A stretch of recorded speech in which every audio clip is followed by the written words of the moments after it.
Suatu kali saya dipanggil sama Danjen Kopassus Pramono Edi Wibowo. Waktu itu dipanggil menghadap di Cijantung. Beliau bertanya sama saya, Pak Daud, apakah ilmu hitam itu ada dan santet itu ada? Saya ngomong sama jenderal, izin jenderal, ada. Dan ilmu hitam itu memang ada. Apakah Anda bisa membuktikan bahwa ilmu hitam itu ada? Di situ saya bingung. Kalau saya buktikan, berarti saya kumat lagi. Nah, tapi saya ngomong, bisa dibuktikan. Wah, saya berdoa waktu itu. Tiba-tiba, saya lihat ada cahaya cepat sekali. Shot. Langsung saya doa, dalam nama Yesus. Shot. Cahaya itu berubah jadi paku. Tepat di dahi jenderal ini. Langsung gini. Ini apa Pak Daud? Itulah ilmu hitam, santet. Siapa pengirimnya? Namanya ini, alamat ini. Kok bisa tahu Pak Daud? Dulu bekas tukang santetnya. Langsung. Pak Daud, siap. Kenapa Anda dipanggil? Anda diminta untuk menjaga presiden. Saya tahu kamu adalah keturunan dari si setan kober, pembunuh tercepat tanpa jejak. Makanya kami mengundang Anda untuk menjaga presiden, untuk mengamankan NKRI. Apakah kamu siap untuk negara menjaga presiden? Saya akan lakukan apa yang terbaik untuk negara. Setelah itu saya langsung ajudan ini dipanggil. Ajudan! Wah, kalau Pak Daud dulu belum bertobat gimana ya? Lawan kita bisa habis. Langsung ajudan ngomong gini. Tapi kalau lawan kita yang megang dia dulu gimana jenderal? Kita yang habis. Karena dia betul-betul pembunuh tanpa jejak. Bayangkan, dijaga apapun tetap shot gitu. Nah, saudara, 10 tahun saya menjaga Presiden SBY untuk mengamankan presiden sebelum presiden kunjungan dimanapun tempat. Untuk menghilangkan untuk satu bidang, penangkal ilmu hitam. Nah, ini kesaksian saya bagaimana saya bertobat. Nah, saya orang Blasteran, papa saya orang Chinese, mama saya ibunya Jawa, ayahnya Cina. Jadi saya 75% Chinese, 25% Jawa. Nah, dari keluarga Jawa inilah mamah punya ibu, yaitu nenek saya. Nenek ini punya ibu lagi, kakek nenek buyut. Keluarga dari kakek nenek buyut inilah kakek nenek guru saya adalah. Kakek saya terkenal dengan tokoh aliran putih namanya Sapu Angin. Terkenal dengan ilmu saipi angin pindah tempat. Dan terkenal dengan ilmu kebal aji lembu sekilan. Jedor jengtal. Dan terkenal dengan ilmu panglemunan, ilmu menghilang. Selama saya belum bertobat, saya tidak pernah bayar bis dan angkot. Setelah bertobat baru bayar. Nah, karena dulu saya mempelajari ilmu hitam, sampai sekarang saya masih diminta bantuan untuk aparat polisi dan militer di Indonesia. Kakek saya tokoh aliran putih, nenek saya tokoh aliran hitam. Terkenal dengan nama si setan kober, pembunuh tercepat tanpa jejak. Dan dia kalau membunuh orang, anak cucu dibunuh semua. Nah, dan dia terkenal dengan santet, membunuh jarak jauh. Kakek nenek buyut saya mengalami susah mati kalau ilmunya tidak diturunkan. Dan yang bisa menurunkan ilmunya adalah seseorang yang memiliki hari kelahiran weton setupaing. Weton tertinggi, weton Jawa, 99. Di antara 5 bersaudara, laki semua, saya anak nomor 2. Lahir di weton setupaing. Karena itulah sejak usia 9 tahun saya dididik dan dilatih untuk menjadi seorang dukun. Di situ guru saya mengajarkan sama saya. Sebelum kekuatan mistik itu diturunkan, kamu harus memiliki kemampuan, kekuatan fisik melebihi manusia normal. Karena ingat, kalau kamu tidak dilatih fisik kamu pasti gila. Maksud guru gimana? Kekuatan manusia normal itu segini. Kekuatan roh itu segini. Kalau ini masuk langsung, kamu pasti gila. Tidak kuat saraf kamu. Kamu harus dilatih dulu fisik kamu. Usia 9 tahun, sebelum kekuatan mistik itu dimasukkan, kamu harus memiliki fisik kekuatan 2 kali melebihi manusia normal. Wah, gimana caranya? Kalau kamu ingin menjadi yang terkuat, harus menjadi yang paling menderita. Di situ usia 9 tahun, disitulah saya pertama kali dilatih bela diri dulu sama kakek saya. Apa yang harus saya lakukan guru? Untuk melatih kekuatan kamu, melebihi kekuatan manusia biasa. Kamu harus kuda-kuda kuat, fisik kuat. Itu saya masih ingat usia 9 tahun SD saya masih ingat. Itu disuruh duduk berdiri, duduk berdiri, duduk berdiri, duduk berdiri. Duduk berdiri tendang sehari 100 kali saya masih ingat. Saudara pasti bingung, duduk berdirinya model kayak apa? Kan itu dah. Bukan gini-gini dah. Saya masih ingat waktu itu latihannya itu berat. Itu seperti gini nih dulu. Seperti gini nih. Jadi posisi itu gini. Itu sehari 100 kali. Bayangin itu umur 9 tahun. Sehari latihan 6 jam. Nah, setelah kekuatan fisik semua dilatih, baru guru saya ngomong, ilmu gaib diturunkan. Pertama kali saya belajar ilmu gaib adalah aji tapak banyu. Ilmu mengambang di atas air. Gara-gara punya ilmu itu, sampai sekarang tidak bisa renang. Nah, disitulah saya belajar ilmu santet, ilmu membunuh jarak jauh, ilmu kebal, ilmu menghilang. Nah, kelas 4 SD saya dilatih. Dan pada itu usia 10-11 tahun, saya dibekali 100 macam pusaka, keris, tombak, pedang, dan 6 pusaka kebal. Besi kuning, mirah delima, lulang ke Belanda, kitab Istanbul, kul buntet, badar besi, anti tembak, anti bacok, anti cukur. Rambutnya kebal. Jadi kalau mau potong rambut, jimat dijauhkan dulu baru bisa dipotong. Jadi kalau mau potong rambut itu rugi banyak. Kenapa? Harus bancaan selamatan. Baru bisa kepotong. Kalau saya ngomong tidak bisa. Walaupun di model apapun tidak bisa. Kebal seluruh senjata badan ini. Guru saya berkata sama saya. Karena seluruh tubuh kamu kebal. Kamu akan terkena kutukan. Langit mengutuk, tanah menolak. Waktu nanti kamu mati, mayatmu tidak bisa kembali ke tanah. Karena seluruh tubuh kamu kebal. Jadi ingat, waktu kamu mati, mayatmu tidak bisa kembali ke tanah. Nah, disitulah saya mulai diperkenalkan ilmu ngerogo sukmo. Mati sak jering urip, urip sak jering pati. Mati dalam hidup, hidup dalam mati. Rohnya mecat, keluar dari tubuh. Nah, itu saya gunakan ilmu itu untuk adu ayam. Makanya sebelum saya bertobat, saya adu ayam. Tidak terkalahkan sampai sekarang. Setelah bertobat, berhenti. Ayam kalau pernah kalah, disebut ayam pedotan. Kalau diadu, pasti lari karena pernah kalah. Betul? Nah, yang ngangguk-ngangguk sering adu ayam. Waktu pertama ayam saya lari, kedua lari.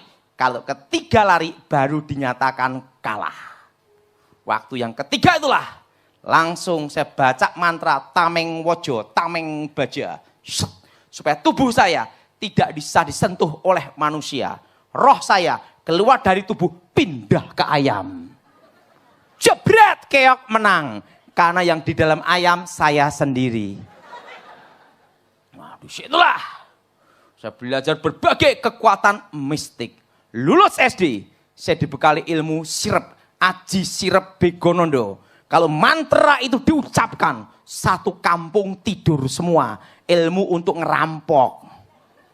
Dan guru saya panggil saya, Tony, ada 2 jalan yang harus kamu pilih salah satu. Jalan takdir dan nasibmu akan ditentukan dalam pilihan kamu. Kalau kamu jadi orang baik, jadilah orang baik sekalian. Tapi kalau kamu jadi seorang penjahat, jadilah penjahat kelas kakap. Bila perlu di akhirat, jadilah rajanya para penjahat. Guru, saya mau jadi orang baik. Kalau kamu mau jadi orang baik, sampai matinya pun kamu harus baik.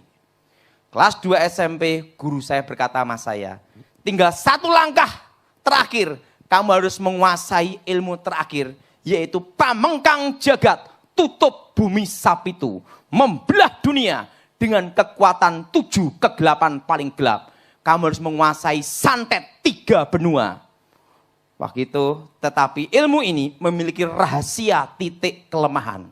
Seumur hidup kamu, kamu tidak boleh menikah. Jatuh cinta tidak boleh, berhubungan dengan wanita tidak boleh. Ini yang susah.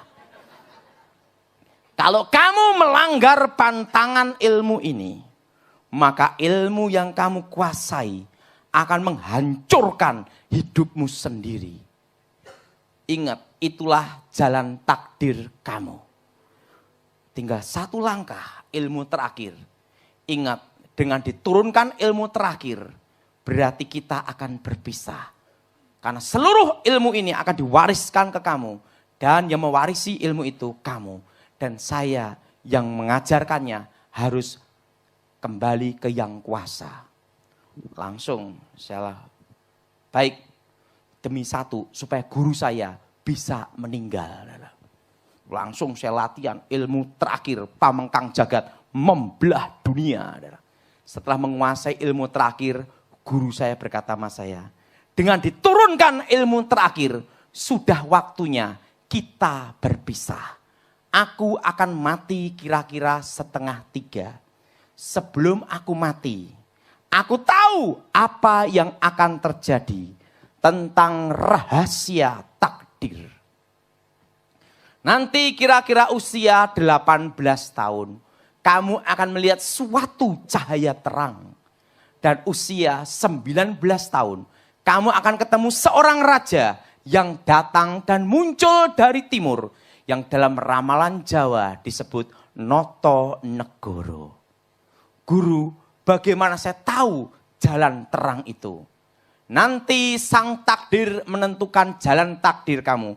Karena jiwamu akan dituntun oleh sang takdir untuk ketemu dia. Karena kamu yang ditakdirkan ketemu dia. Nah, guru saya bukan orang Kristen. Agama Pancasila, semua ikut.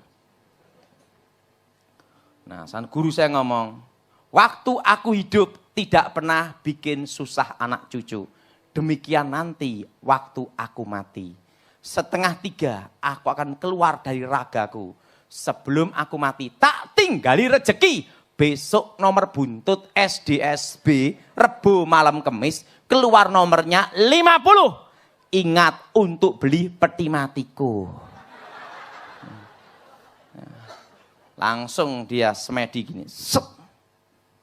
Langsung meninggal. 2:30. Tepat jam, detik, tanggal, hari.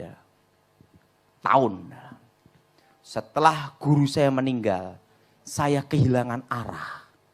Usia masih remaja, dibekali kekuatan sehebat itu. Katanya ada dukun sakti, langsung saya datengin. Saya tunjukkan aji panglimunan ilmu menghilang. Ting, menghilang. Dukunnya bingung, menghilang di mana anak ini? Malah dukunnya jadi murid saya. Saya kalahkan berbagai aliran di tanah Jawa. Saya lewati semua pertarungan. Usia 15 tahun, saya kalahkan berbagai aliran di tanah Jawa. Mendekati usia 18 tahun, setelah saya kalahkan, tumbangkan berbagai aliran. Saya diajak kakak saya. Ton, ada KKR-nya Gilbert Lumoindong. Ceweknya sip-sip. Saya berkata sama kakak saya, tidak bisa. Karena rahasia titik kelemahan saya terletak di wanita. Perjaka ting-ting. Langsung kakak saya ngomong, yang cari cewek bukan kamu tapi saya. Kamu cukup gunakan aji jaran goyang. Teko gendeng mulih ngengkleng. Datang sinting pulang gila. Sekali kena 15 tahun susah lepas dah. Langsung saya ikut KKR-nya Gilbert. Duduk di belakang. Wah, Gilbert berkhotbah. Orang Kristen tidak bisa disantet, tidak bisa dimantrai, tidak bisa diguna-gunai. Langsung saya berkata, ini pendeta gemuk montok nantang orang ini. Saya baca mantra setan kober, kobaran api setan. Supaya pendeta gemuk itu pingsan di mimbar, mutah darah jemaat bubar. Saya santet Gilbert, syas. Gilbert kata, haleluya, Tuhan memberkati. Ilmu saya kabur. Sampai 2 kali dikirim kabur semua. San Gilbert berkata, siapa dukun-dukun, jimat-jimat, maju ke depan. Artakol. Saya kan tidak bisa bahasa Inggris. Saya kira Artakol itu tempat adu ilmu. Nah, dari belakang saya maju ke depan. Untuk apa? Daftar bertarung. Gilbert tatap saya. Tony, kamu yang punya ilmu menghilang. Kebal segala senjata. Murid si setan kober. Saya kaget setengah mati. Pendeta gemuk ini sakti juga. Bisa tahu ilmu saya, kekuatan saya. Tidak taunya apa. Setelah saya bertobat, Gilbert terus terang. Aku pun diberitahu pendeta lain juga. Saya tantang Gilbert bertarung. Gilbert berkata, besok pagi jam 8. Kamu saya tunggu di sini. Satu malam saya tidak bisa tidur. Gara-gara satu kata haleluya. Hari yang kedua. Saya datang. Jam 8 pagi, pendeta-pendeta ngelilingi saya. Sigira bara-bara. Aku bingung, belum pernah ada mantra raba-raba. Ya taunya di karismatik ada bahasa roh. Saya fokus pertarungan. Saya pukul Gilbert pukul mental. Saya ngomong, stop. Benteng pertahanan saya, tameng besi kuning hancur. Karena seluruh tubuhnya disusuk emas dan jarum tembaga. Kebal, hancur, pasir emas dan pasir tembaga. Saya ngomong Gilbert, stop. Besok terusin lagi. Gilbert ngomong, jam 8 besok saya tunggu di sini. 2 malam saya susah tidur. Pertama haleluya, kedua raba-raba. Nah, hari yang ketiga, pendeta langsung kepung saya. Saya fokus pertarungan. Wah, tendang, pukul, beret. Wah, pendetanya banyak gini. Dalam nama Yesus lari, sembunyi. Waktu itu Gilbert tutup mata. Haleluya, buka mata. Tinggal saya dan dia. Yang lain lari. Demi nama Yesus. Gini, lari.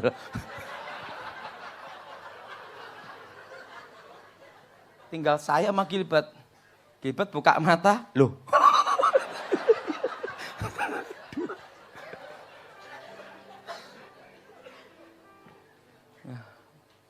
Saya ngomong sama Gilbert, ini ilmu terakhir saya. Kalau aku kalah, aku berguru sama kamu. Tapi kalau aku menang, kamu mati. Gilbert berkata, silahkan. Saya baca mantra terakhir, Pamengkang Jagat. Itu tahun 92. Saya baca mantra, saya buka mata. Waktu saya mau pukul Gilbert, saya lihat tubuhnya Gilbert keluar cahaya terang. Pendeta yang takut lari juga keluar cahaya terang juga. Adalah. Jadi sebenarnya Tuhan melindungi mereka. Tapi mentalnya takut. Jadi yang lari pun ada cahaya terang. Saya baca mantra. Saya buka mata. Waktu pukul Gilbert. Saya masih ingat itu. Pukulan terbang kan itu. Waktu itu cahaya terang itu jengkal gini, mental. Saya kalah dan terpental 10-12 meter. Saya kalah, hilang ingatan, gila 1 tahun. Saya didoain pendeta-pendeta, bukan tambah sembuh, tambah gila. Dan tepat usia 19 tahun, ada cahaya terang datang. Slap! Masuk kepala saya. Saya sembuh seketika.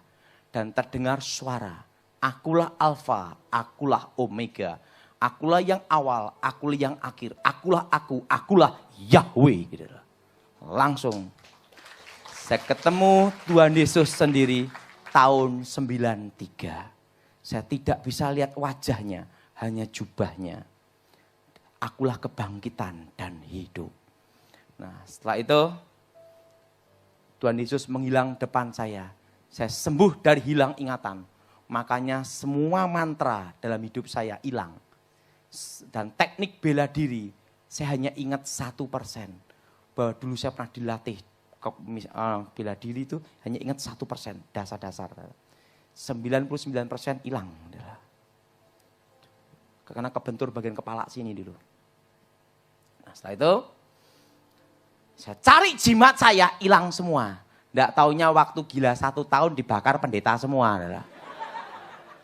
Jadi begitu bertobat habis-habisan hilang semua. Nah, saya cari Gilbert.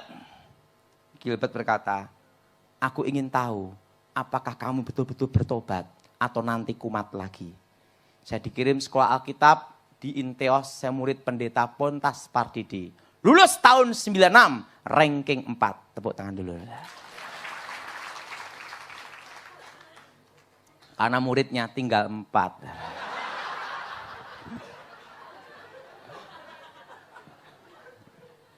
Tahun 2001, waktu itu saya diminta sama inspektur polisi. Pak Daud, Anda diminta untuk memberi pengarahan, untuk ngasih pengajaran di Akademi Kepolisian Semarang. Anda ditugaskan, diminta untuk mengajar. Karena banyak kasus hipnotis, kerusuhan Poso, kerusuhan Ambon, dan banyak sekali kasus hipnotis di berbagai tempat di masyarakat. Karena itu Pak Daud diminta untuk ngasih pengarahan di Akademi Kepolisian. Waktu itu Gubernur Akpolnya Khairul Rasyid. 2001, dan waktu itu langsung saya didampingi sama Wagubnya Bagus Ekodanto waktu itu. Waktu itu di Akademi Kepolisian Semarang. Nah, 2001 sampai 2003 saya ngasih pengarahan di Akademi Kepolisian waktu itu. Waktu itu ada banyak, itu ada Muhammad Nur, jadi ada yang Islam, Kristen semua kumpul semua. Ada Muhammad Nur, ada Beni Bawenso. Setelah itu banyak sekali yang waktu saya ngasih pengarahan itu telah 2001 sampai 2003 adalah. Dan tahun 2004 saya diminta untuk menjaga Presiden SBY. 2004 sampai 2014 saya diminta untuk menjaga Presiden dengan satu bidang tentang penangkal ilmu hitam. Jadi yang hitam-hitam tugas saya. Nah, di situ saya ditugaskan banyak sekali hal yang saya ditugaskan. Wah, itu nangkep teroris. Setelah itu saya cerita sama Pak Irmanto ya, teroris perintah 1, tangkap hidup atau mati. Nama ini, shot. Berapa lama kamu? Siap, 3 bulan. Oke. Tangkap. Selesai. Saya ditugaskan selama 10 tahun, selalu berhasil dan tidak pernah satupun gagal. Dan istri saya ngomong sama saya tahun 2013. Papi sudah bertugas untuk negara. Sekarang, tapi papi ingat anak-anak. 10 tahun sampai anak saya itu, saudara, jarang ketemu saya.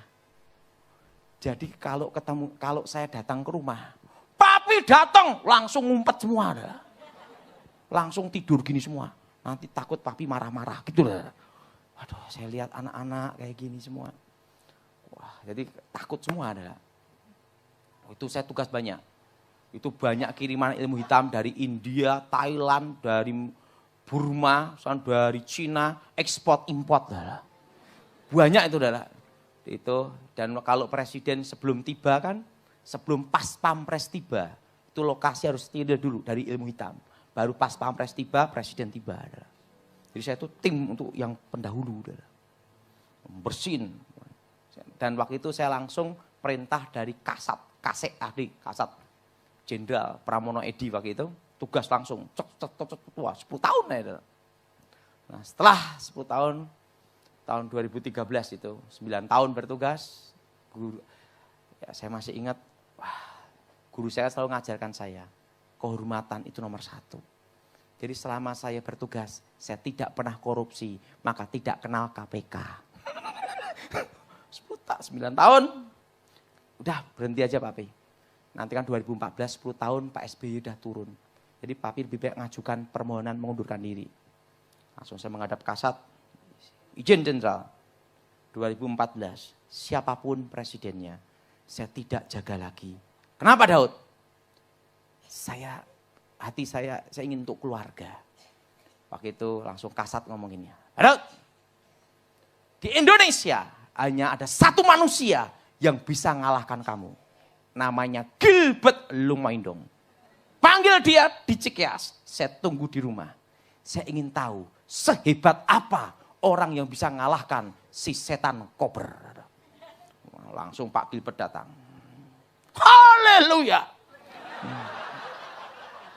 Langsung Pak Pramono Edi ngomong gini. Kenapa? Gemuk sekali. Nah, langsung Pak Gilbert pulang. Jenderal, ada petunjuk. Daud, kenapa Gilbert saya panggil? Jaga-jaga. Nanti kalau kumat lagi, siapa yang bisa ngendaliin kamu? Nanti kalau kamu kumat lagi, banyak yang mati tanpa jejak. Langsung, ya udah. Oh Gilbert, ya. Kamu betul-betul mau mundur, Daud. Mundur. Ingat, waktu negara goncang, kalau kamu diaktifkan kembali, kamu harus siap. Tapi kamu harus di bawah sumpah. Apa yang saya lakukan? 1, kamu tidak boleh mengajarkan ilmu gaib kamu. Nomor 1, tidak boleh diturunkan baik ke anak kamu maupun orang lain. Jadi biarlah cukup selesai generasi setan kober. Sampai di sini. Kenapa Jenderal? Nanti kalau ada yang diturunkan gawat, banyak pejabat mati tanpa jejak. Karena saya kan sebelum bertobat punya kemampuan. Roh saya bisa pindah ke tubuh seseorang, masuk. Misalnya ini menteri di sini, saya bisa masuk ke badannya dia, ajudannya dia, langsung tembak, jedor. Roh saya balik lagi, dia masuk penjara. Itu pembunuh tanpa jejak, masuk. Jadi saya bisa masuk ke dalam badan orang. Nah makanya itu saya disumpah tidak boleh mengajarkan. Tahun 2013, 2014 kamu akan betul-betul positif mundur. Iya, setelah 10 tahun saya bertugas. Tepat tanggal 9 Juli. Siapapun presidennya, saya tidak jaga lagi. Itu janji saya. Nah, itu saya mundur, anak keluarga semua mendukung. Tanggal 9 Juli, makanya saya sama Pak Irman lama tidak ketemu, 15 tahun ada. Dan 10 tahun kan saya jarang ke Surabaya. Nah, setelah itu 9 Juli saya udah berhenti. Saya lihat di TV. TV One, Prabowo menang. Saya lihat Metro TV, Jokowi menang. Terusan anak saya ngomong, Papi kan pengawal jaga presiden. Kalau ini Papi jaga yang mana? Presidennya 2. Wah langsung saya mau, untung saya tidak jaga. Kalau enggak pusing juga. Nah akhirnya udah. Akhirnya Jokowi menang. Dan tahun 2015 ada dari orang militer. Pak Daud, Anda diminta untuk menghadap Menteri Menko. Ini Pak Daud penting sekali. Maksudnya gimana? Ingat negara masih memerlukan Bapak. Anda diminta diaktifkan kembali menjaga istana. Pak Daud menerima atau tidak? Tidak. Sudah berjanji dalam hidup saya? Tidak. Ingat Pak Daud, coba dipikir dulu.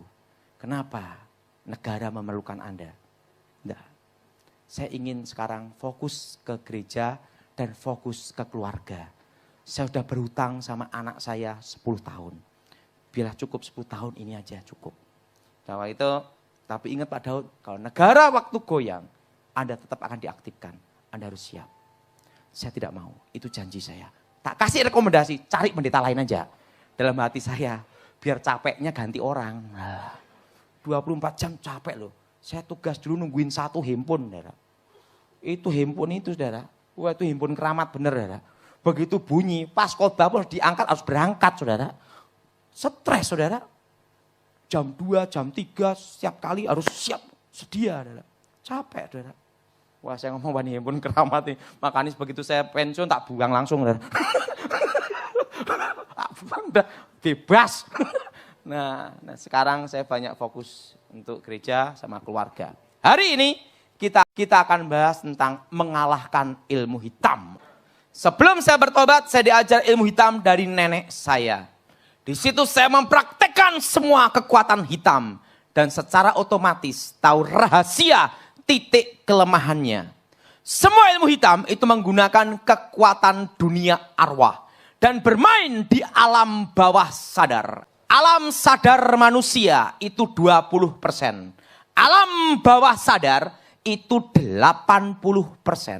Makanya ada memori-memori kita zaman dahulu bisa teringat dan terngiang kembali.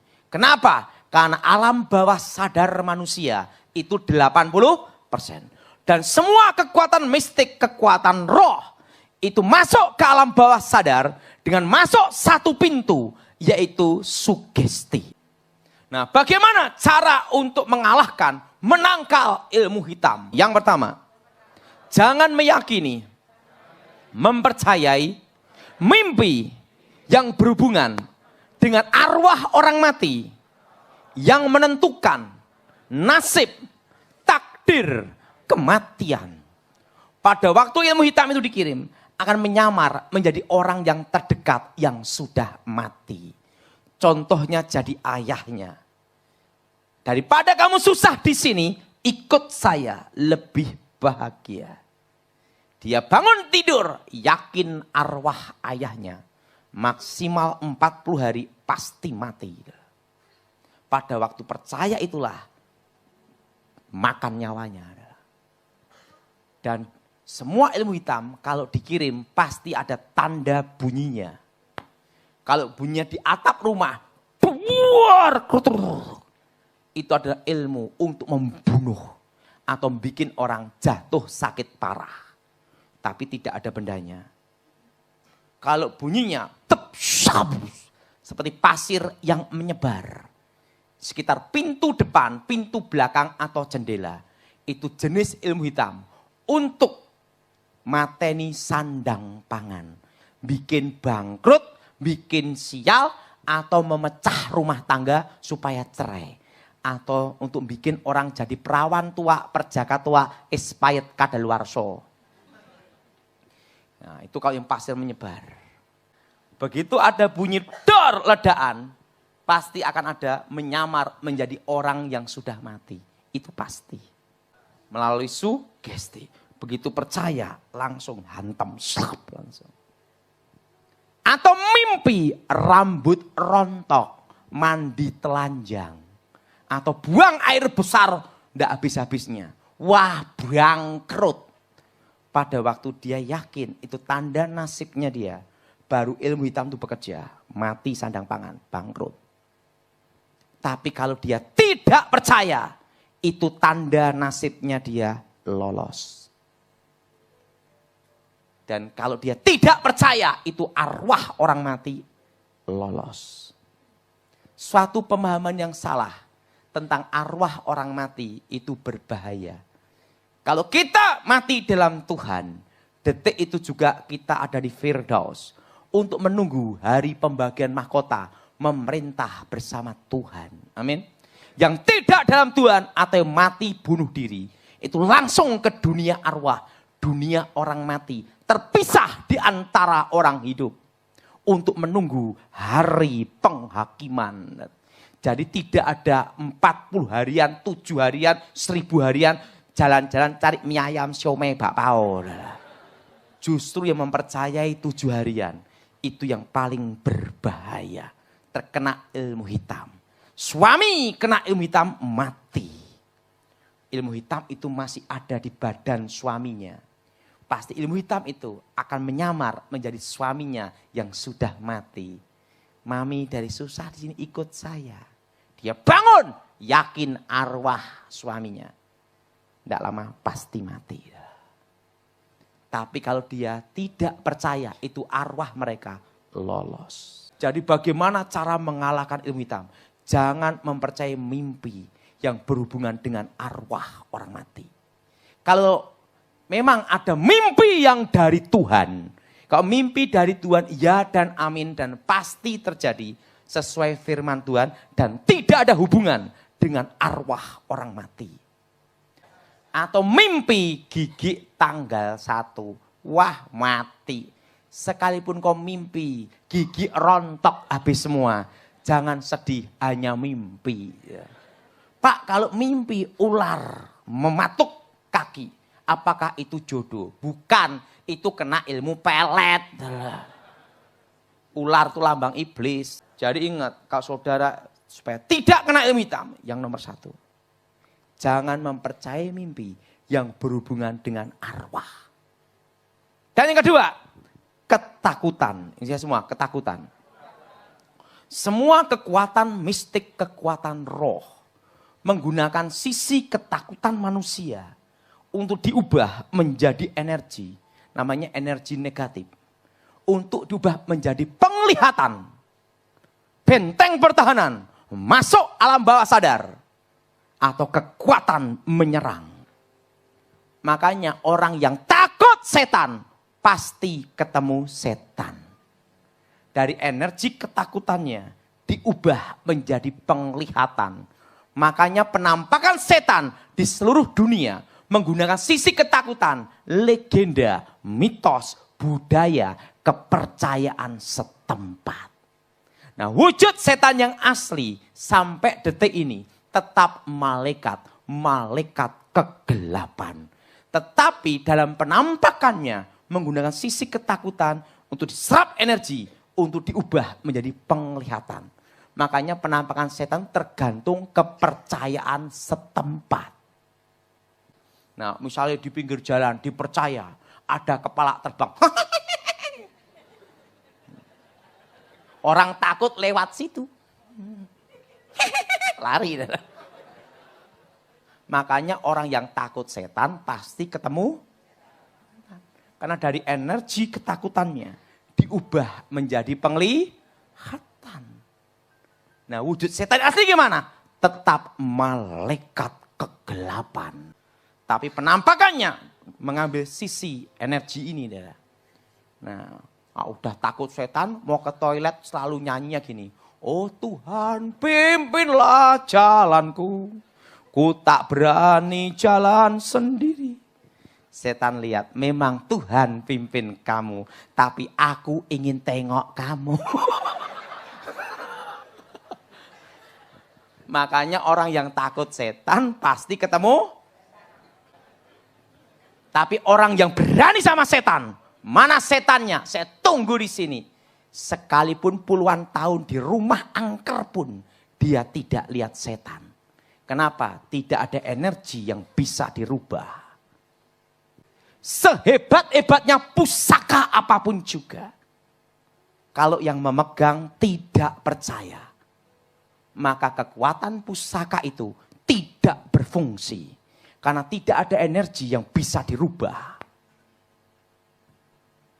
Kita tahu pusaka-pusaka tanah Jawa dipuja-puja, disembah-sembah. Yang langkai pusaka itu bisa mutah darah stroke. Belanda tidak percaya pusaka Tuah dan Yoni.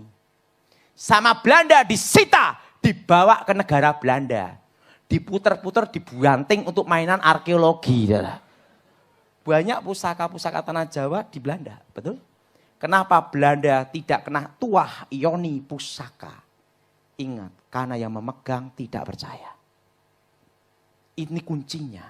Semua ilmu gaib itu kelemahannya adalah pada waktu tidak dipercayai. Kita tahu Pangeran Diponegoro terkenal sakti mandraguna, gawat kaliwat lewat. Udah gawat, lewat lagi. Terkenal dengan ilmu panglimunan, ilmu menghilang. dan dengan ilmu kebal, aji lembu sekilan. Waktu antek-antek company, orang-orang Jawa yang berpihak kepada company, kepada Belanda, mereka percaya hal gaib dan mitos mistik. Pada waktu nangkep Diponegoro, ting menghilang. Tembak, deng. Ingat, berapa kali Diponegoro disergap, hilang terus. Betul? Belanda tidak percaya ilmu menghilang. Belanda lebih percaya pistol. Sama Belanda dijebak dalam perjanjian. Ditangkap sama Belanda, tidak bisa menghilang. Ditahan puluhan tahun sampai meninggal. Kenapa tidak bisa menghilang? Karena yang menangkap tidak percaya. Tidak ada energi yang bisa diserap untuk dirubah. Makanya dukun-dukun zaman Belanda ditembak, yang nembak siapa? Antek company, orang Jawa yang berpihak kepada Belanda. Mereka percaya gaib dan mitos, maka energinya bisa diserap. Tembak, cedor, tidak mempan. Begitu Belandanya sendiri tidak percaya, cedor, mati. Makanya banyak dukun-dukun di zaman Belanda mati semua. Kenapa? Karena yang nembak tidak percaya. Makanya demonstrasi kebal harus sama-sama sugesti. Makanya selalu di tempat umum. Supaya apa? Orang yang percaya sugesti ini diserap energinya. Jadi benteng pertahanan. Coba kalau anak kecil yang nusuk, yang tidak percaya. Cep mati dah. Makanya ilmu pernafasan, tenaga dalam. Dak! Pasti jatuh. Yang jatuh itu karena apa? Sugesti dan percaya. Coba berhadapan dengan orang yang tidak percaya. Sededak, jengkrit sendiri dah. Kenapa? Tidak ada energi yang bisa diserap. Makanya semua ilmu mistik itu kelemahannya adalah pada waktu tidak dipercayai. Nah, guru saya waktu itu ngajarkan saya, kenapa kamu saya latih bela diri? Insting, skill, kemampuan, semua diajarkan. Karena setan pada waktu diperlukan, pamit. Goodbye. Itu yang sering terjadi. Pada waktu latihan, tembak enggak apa-apa, bacok enggak apa-apa. Nah, pada waktu yang sebenarnya, setannya jaga capek juga, lari, mati kamu. Makanya guru saya ngomong, harus ada alternatif yang kedua. Kamu tidak boleh mengandalkan kekuatan mistik nomor satu. Tapi harus punya skill dan kemampuan. Kenapa? Justru waktu diperlukan, setan itu permisi. Beda dengan Tuhan. Waktu kita perlukan, dia ada.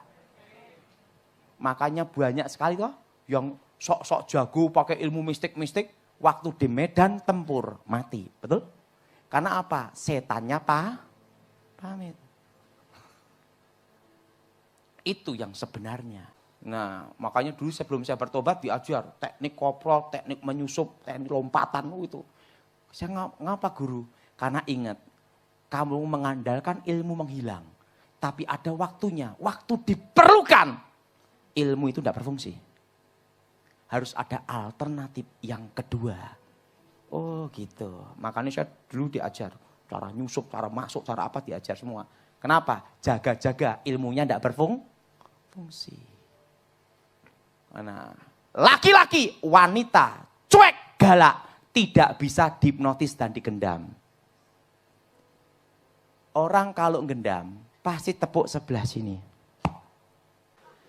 Kenapa? Karena bagian sini dekat dengan otak kecil, saraf leher. Dari sini langsung sini. Makanya orang kalau dipukul bagian lehernya, dak, pasti pingsan.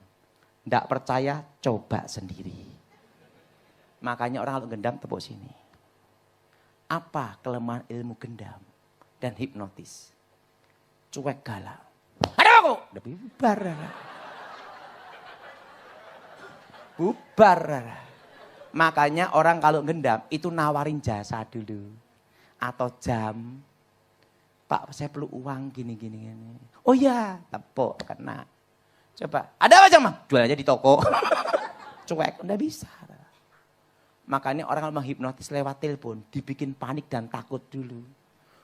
Pak, anak Anda namanya Andreas kecelakaan di mobil, sekarang muntah darah, gini Pak. Nah, yang terima telepon panik, oh iya, transfer uang. Nah, habis. Tapi coba, anak Anda kecelakaan karena musibah gini. Ya udahlah, kami bayarin. Cuek. Anda mendapat hadiah 1 miliar, ambil aja sendiri. Itu kelemahan hipnotis. Dibikin takut, dibikin sugesti dulu. Baru masuk dari energi negatifnya, diubah menjadi kekuatan masuk alam bawah sadar. Bagaimana supaya tidak kena hipnotis? Ingat, kalau ditelepon atau orang yang tidak dikenal mendekat, cuek, jangan ditangkepin. Nanggepin, sugesti, plek, kena. Yang kedua, ingat, semua ilmu gaib kelemahannya adalah yang ada dianggap tidak ada. Makanya saya dulu diajar sama guru saya waktu itu ngomong gini, orang kebal segala senjata, berarti kebal logam. Tapi ingat, tidak kebal untuk dicekik. Makanya dulu sebelum saya bertobat, saya dilatih guru saya. Khusus ilmu mencekik, membunuh ilmu kebal. Jadi kok ilmu kebal apapun, cekik pasti mati. Karena apa? Kelemahannya ada di nafas. Model cekikannya ada. Siapa yang paling besar di sini? Mana? Tapi tenang aja, kalau 15 detik pasti mati. Kalau 5 detik ya hanya dikit-dikit lah. 1 detik terasa sakit. Ah, ini yang gemuk ini, sini. Nah, sini. Berdiri aja. Yang mimpin pujian nanti siapa? Iya, enggak apa-apa. Nah, dulu sebelum saya bertobat, orang kalau kebal, makanya lawan saya itu kalah semua. Kan gini. Tembak. Ting. Nah, posisi kebal pasti berhenti gini. Nah, waktu lawan seperti itu, saya dulu seperti apa?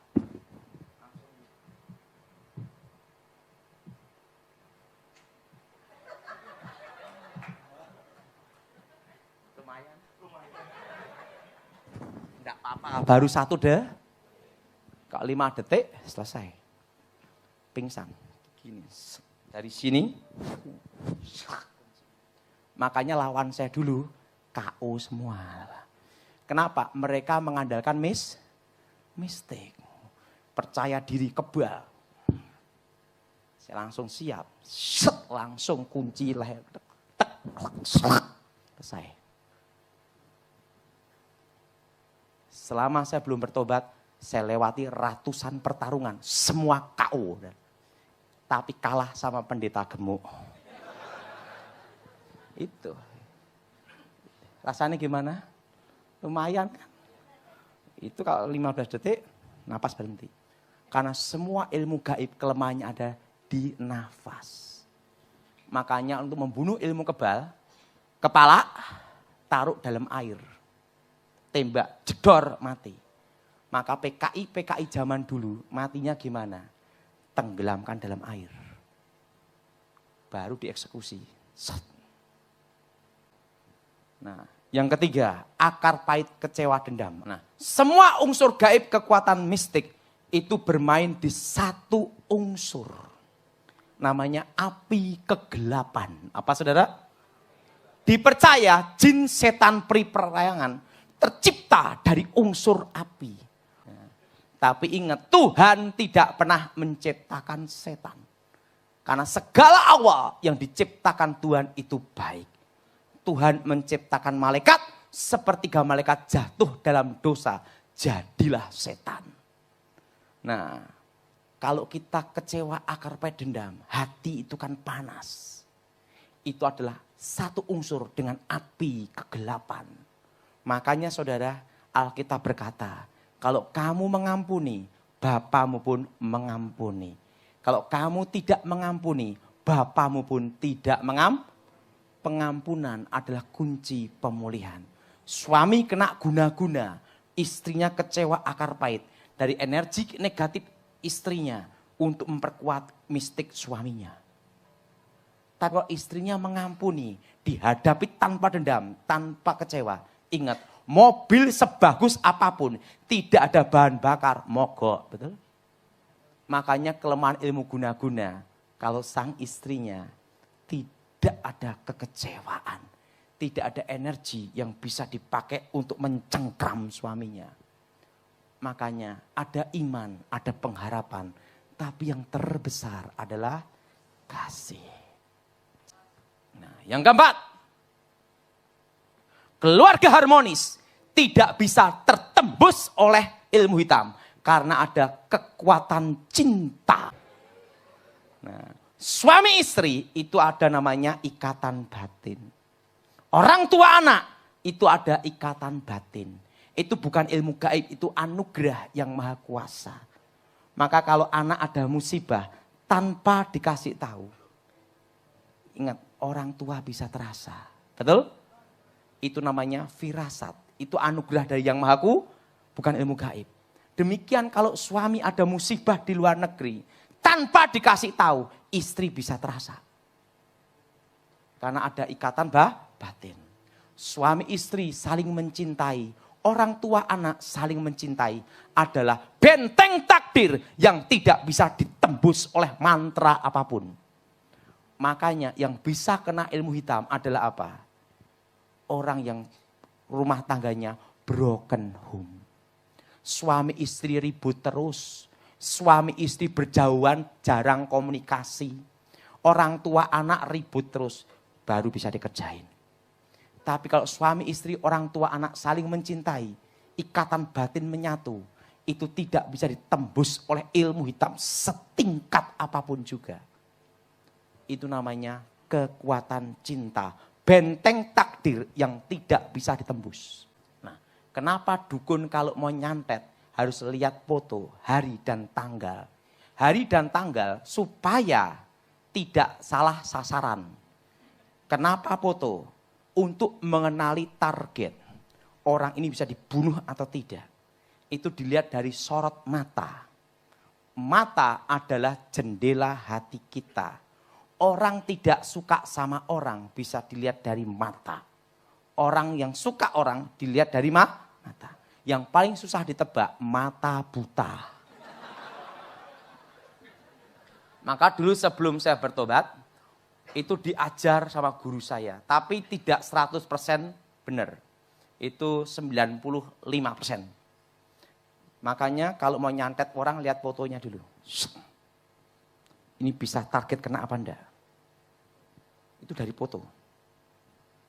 Ini orangnya gimana, sifatnya gimana.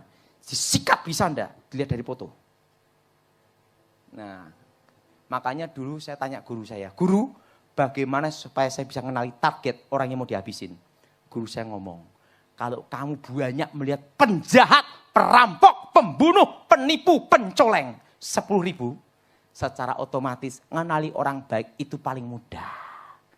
Maka saya diajar, sorot mata orang, sifat gini-gini, itu sebelum bertobat. Itu bukan ilmu gaib, itu pengalaman hidup. Lihat target. Nah seperti ini, tapi ini bukan karunia Roh Kudus.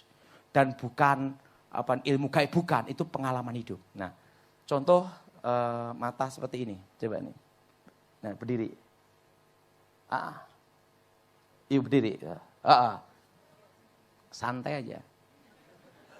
Lihat dari sorot mata, des. Ini orang ini paling banyak menyimpan sesuatu. Kalau kekecewaan disimpan. Target kena. Dilihat dari sorot mata. Jadi ada apa-apa selalu nyimpan. Itu enggak boleh. Kok bisa tahu Pak Daud? Sorot. Bener enggak? Target. Nah, seperti mata ibu ini. Coba ibu berdiri. Nah, tapi ingat, itu bukan ilmu gaib. Berdiri ibu ya. Nah, Dari sorot mata seseorang, kelihatan. Orang ini cuek, susah untuk target. Suaminya mana suaminya? Betul enggak? Nah, kelihatan. Dari sorot apa? Mata. Nah, coba ini berdiri. Nah, dari sorot mata itu kelihatan. Coba. Nah, ini gimana orangnya? Ini tidak bisa diatur. Gimana? Susah diatur. Nah, itu jadi target itu kena atau enggak, itu dilihat dari foto. Kalau Pak Irman ini susah. Itu dia dari apa? Gimana? Nah, kalau kita tahu ada dendam, ampuni. Target. Oh, saya dulu gitu. Set, oh fotonya gini. Tapi ini ada kelemahannya. Ingat, kalau yang bersangkutan pakai kacamata, enggak bisa. Kenapa? Karena tidak ada sorot mata. Sama apalagi kacamata riben. Waduh susah. Makanya kalau pengamanan presiden itu pakai kacamata riben gini. Gini pasti.